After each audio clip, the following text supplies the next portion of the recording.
Halo semuanya, kembali lagi bersama kami di Firbi TV. Perkenalkan, nama saya Billy dan rekan saya Arya. Pada kesempatan kali ini kita akan membahas mengenai pemerasan. Pak Arya, apa kabar nih Pak? Baik, Mas Billy gimana kabarnya? Baik Pak. Nah sekarang kita akan membahas berita yang baru saja muncul terkait pemerasan. Dalam konten kali ini yang kita bertemakan pemerasan bukan sekedar ancaman biasa. Pak Arya, saya baru saja membaca berita terkait korban pemerasan. Nah, tapi Pak Arya, di sini lucunya pelakunya ini bukan preman, melainkan atasannya sendiri terhadap pegawai baru di sebuah pabrik. Wah, menarik banget tuh Pak Billy. Banyak yang masih mengira bahwa pemerasan itu cuma identik sama preman yang minta uang keamanan. Padahal sebenarnya skopnya itu lebih luas. Mungkin contohnya seperti yang Pak Billy bilang tadi.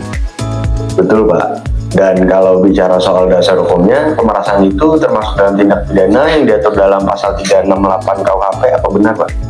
Pasal 368 ayat 1 KUHP menyatakan bahwa barang siapa dengan maksud menguntungkan diri sendiri atau orang lain secara melawan hukum, memaksa seseorang dengan kekerasan atau ancaman kekerasan untuk memberikan sesuatu, seluruhnya atau sebagian, kepunyaan orang itu atau orang lain, itu adalah unsur utama dari pemerasan. Jadi Pak Arya, harus ada unsur paksaan atau ancaman ya? Kalau cuma maksa tanpa mengancam bagaimana Pak? Nah itu menarik Pak Billy.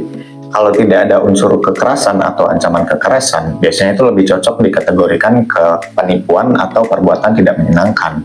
Tapi kalau ada unsur psikis yang buat tekanan terhadap seseorang untuk menyerahkan sesuatu, itu bisa masuk ke dalam ancaman untuk kekerasan.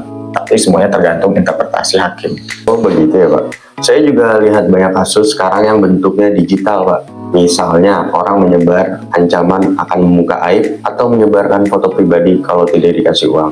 Nah pemirsa, kasus seperti ini bisa dikenakan pasal 27 ayat 4 UU ITE yang berbunyi, setiap orang dengan sengaja dan tanpa hak mendiskusikan dan atau mentransmisikan dan atau membuat dapat diaksesnya informasi elektronik dan atau dokumen elektronik yang memiliki muatan pemerasan dan atau pengancaman. Iya betul Pak Billy, itu sudah berkembang jadi bentuk pemerasan elektronik. Bisa kena pasal 27 ayat 4 Undang-Undang ITE juga.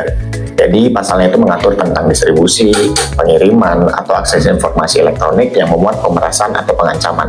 Oh gitu ya Pak. Jadi dalam praktiknya apakah bisa kena pasal berlapis Pak? Nah tentu bisa Pak Billy.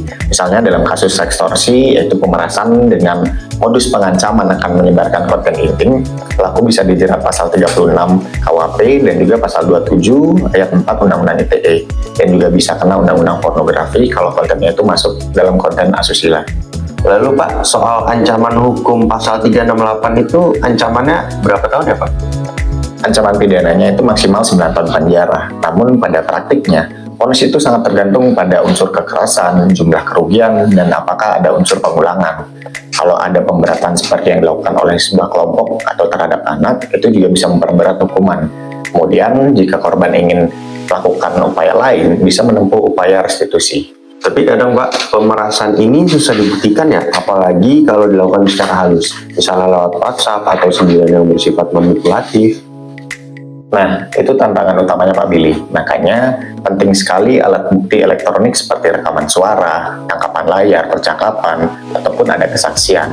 Bukti juga harus kuat agar bisa menunjukkan bahwa benar adanya unsur paksaan atau ancaman yang menyebabkan seseorang itu menyerahkan sesuatu. Baik Pak Arya, saya menghimbau untuk jangan takut merekam atau mengumpulkan bukti jika merasa ditekan. Karena kalau tidak ada bukti, kasus bisa ditolak di penyidikan.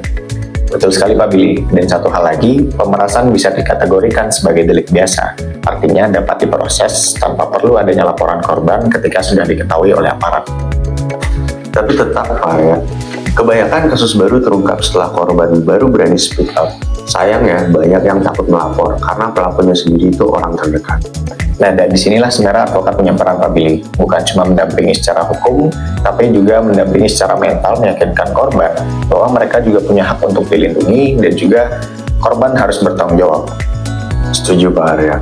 Semoga masyarakat makin paham bahwa pemerasan itu bukan perkara remeh dan bisa terjadi di banyak konteks bisnis, relasi pribadi, bahkan dalam hubungan keluarga.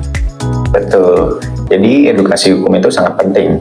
Dan kalau ada yang mengalami, segera konsultasikan ke advokat yang bisa Anda percaya. Sekian pembahasan kami mengenai materi hukum pemerasan. Jika pemirsa ingin bertanya ataupun ingin berkonsultasi terkait dengan hukum pemerasan, pemirsa dapat mengunjungi kami di www.firbilawfirm.com atau pemirsa dapat menghubungi kami di www.konsultasihukum.co.id. Sekian dan terima kasih.